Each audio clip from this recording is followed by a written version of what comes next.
family and friends, Ben and Sarah. Firstly, on behalf of the bridesmaids, I would like to thank Ben for his kind words. It's not often that I actually agree with Ben, but this time I did. They do all look stunning, they did a great job, and only rightly outshone by the lady herself, Sarah. I'm sure all the single men out there will agree that it's a sad day as yet another beauty falls off the availability list. Single ladies, don't worry, nothing happened here today.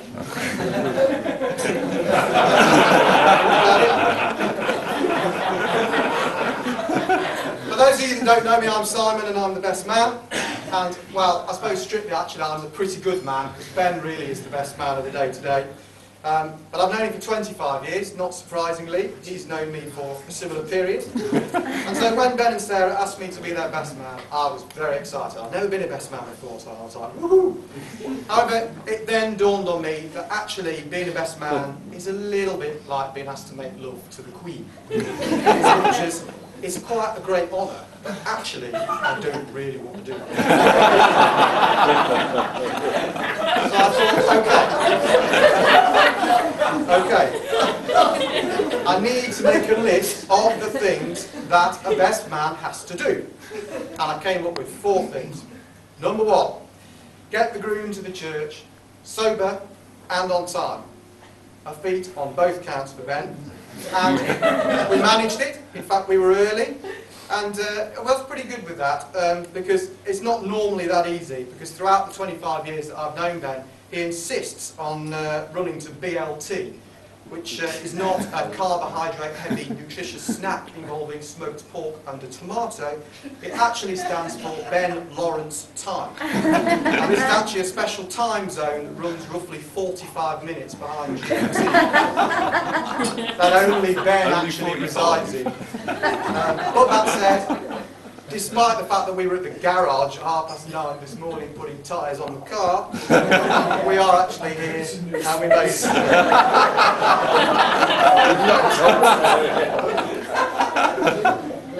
I forgot, Sarah told me yesterday that her 2 front tyres were bald. We have to go to Heathrow in my car tomorrow, so I went and got some tyres. Can I just say that actually it was my dad that spotted it at the time?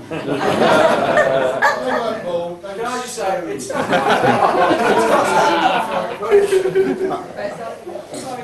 That's okay. So that's the first job. The second job is to make the groom feel very uncomfortable for about 5 minutes by telling stories of derring do from when we were young chaps. Sarah, I don't want you to feel left out of this, alright? So later on, you'll get a very uncomfortable 5 minutes too. See you then.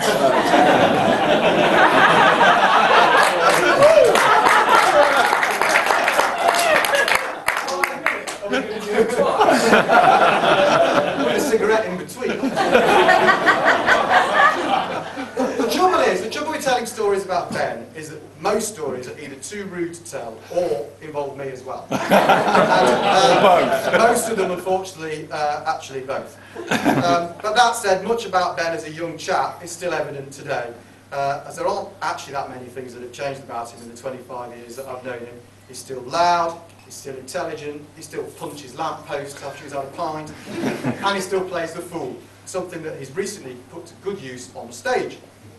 In fact, the only 2 things that Ben has ever changed over the last 25 years are his car and his girlfriend. Now, I'm not going to start on the ladies. I'm not going to start on the ladies because I know it's a bit offensive to Sarah, but Sarah, suffice to say, if you wondered why Ben's lucky number was 74, you now know.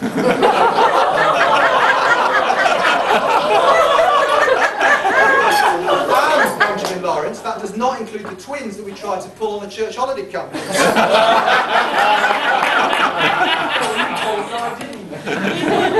And we did actually, when we were younger, become DJs specifically to try and pull any girl that we pleased. Unfortunately, we didn't actually manage to please that many. Mainly because of Ben's somewhat haphazard dancing style. This man doesn't just throw shapes, it's more kind of the visual origami, which you might see later on. All that, of course, came to halt when Ben met Sarah. Or, should I say, re-met Sarah. Because actually, they'd been notches on each other's bedposts a few years earlier. So Ben says to me, "Oh, I'm seeing Sarah again." And I was like, "Sarah? Oh yeah, I remember Sarah. She lives from London, isn't she? She's quite rich, a little bit loud, friend of Joanne Bromley's." He's like, "Yeah, that's the one." He's like, "She changed." Well, he said, "She isn't so rich anymore."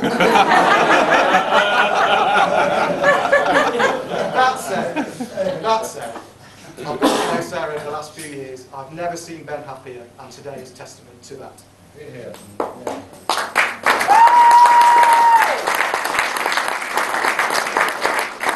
Ben's vehicles, however, are a different story. Over the years, Ben's tried most forms of either 2- or 4-wheeled transport, most of which have been ditched on the basis that they actually ceased to function, mainly because of a coming together with something harder than the car, such as the Pentagon Island, an articulated lorry on the A52, Grizzly Hall's boundary wall. Poor Sierra. Having passed his test on his 17th birthday, an impressive feat on its own, his choice of a bright orange Mini as his first car had a lasting impression, and as a result, I and so do Ben still have a soft spot for the old Minis to this day. It was a beauty, a mid-80s version of a pimped-up ride. And we made the most of it. We drove up and down the school drive at 50 miles an hour to impress the 5th years. We sped off after Friday afternoon after we glued our maths teacher's board rubber to the table. We whizzed around Asda car park collecting trolleys by hanging out the window. And we chilled out at the kebab shop late at night with a chipped Donna mix and some funky tunes.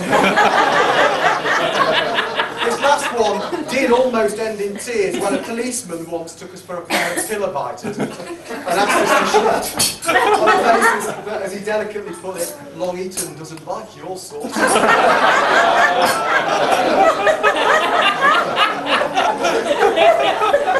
this day, Ben's love of cars persists, although his attitude is now a little more practical.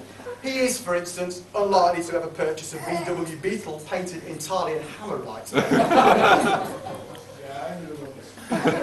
Despite that, for a mechanical engineer, his diagnostic skills are not up to much.